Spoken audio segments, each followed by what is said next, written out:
સાચા અર્થમાં આજે અમદાવાદના આ કારસેવક પરિવાર માટે દિવાળીનો પર્વ આવ્યો છે, કારણ કે આજે તેમના ઘરે ભગવાન રામના ઘરેથી સંદેશો આવ્યો છે કે અમે તમારા બલિદાનને ભૂલ્યા નથી.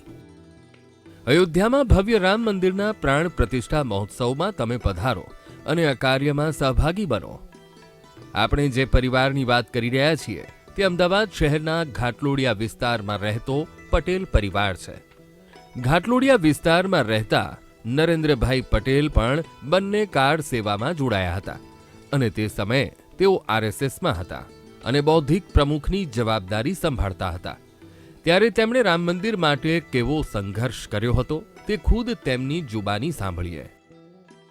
પ્રથમ કાર સેવા મેં 1990માં 20 લોકો સાથે હું કાર સેવામાં જોડાયેલો અને ચિત્રકૂટ આગળ અમારો સંઘર્ષ થયો અને એ વખતે વિજયરાજા સિંધિયા અને ઉમા ભારતી સાથે અમે સંઘર્ષ કરેલો અને ત્યાં અમારી ધરપકડ થયેલી બધાની. અને પછી અમને બાંદા શહેરમાં એક સ્કૂલની અંદર કેદ કરવામાં આવેલા અને ત્યારબાદ અમે રાત્રે એ શાળાનું લોક તોડી અને રાતે અમે પગપાળા ચાલતા નીકળી ગયા અને 200 કિલોમીટર સુધી પગપાળા ચાલતા ગયેલા. 200 કિલોમીટર જેટલું અમે ચાલ્યા આવીશું પગપાળા અને પછી અમને આદેશ મળ્યો કે હવે કાર સેવા આપણે પૂરી થઈ ગઈ છે અને બધા કાર સેવકોએ પરત થવાનું. એટલે પહેલી કાર સેવા આ રીતે અમે પૂર્ણ કરીને અમદાવાદ પરત આવેલા.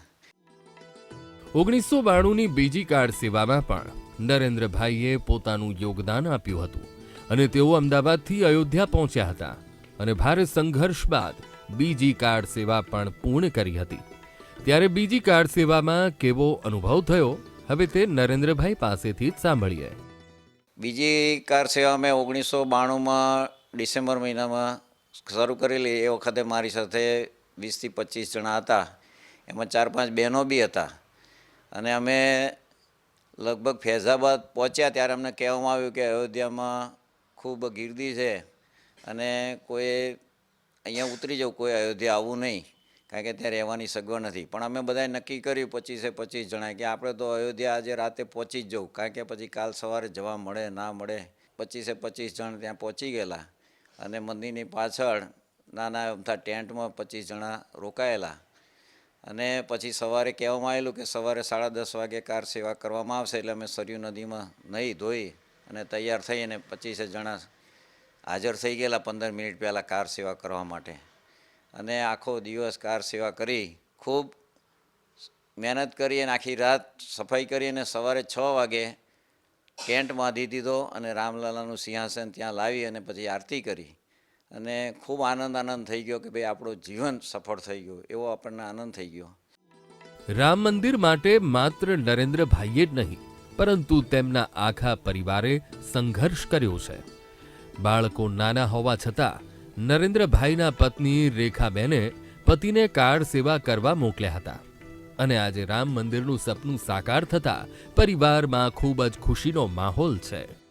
શિલા લઈને આવ્યા બધાએ, આજુબાજુના બધા ભેગા થઈ ગયા, અડોસ પડોશવાળા બધા કે આવી ગયા. ખૂબ બધાને આનંદ થયો અને પછી એ બધાએ શિલાનું બી પૂજન કર્યું અને બધાએ એના દર્શન કર્યા. પછી અમને થોડી શાંતિ થઈ કે ચલો હવે શાંતિથી ઘેર આવી ગયા. બાળકોએ ખૂબ રાજી થઈ ગયા. બંને રોજ ચિંતા કરતા હતા ક્યારે આવશે પપ્પા, ક્યારે આવશે, કે આ બધું થાય છે પપ્પા શું કરતા હશે, શું ખાતા હશે, શું કેવી રીતે રહેતા હશે, એવી ચિંતા કરતા હતા. પણ પછી આવ્યા પછી એમને પણ આનંદ થયો ને બધાને પાછા કહેવા માંડ્યા કે મારા પપ્પાએ ગયા હતા અયોધ્યા.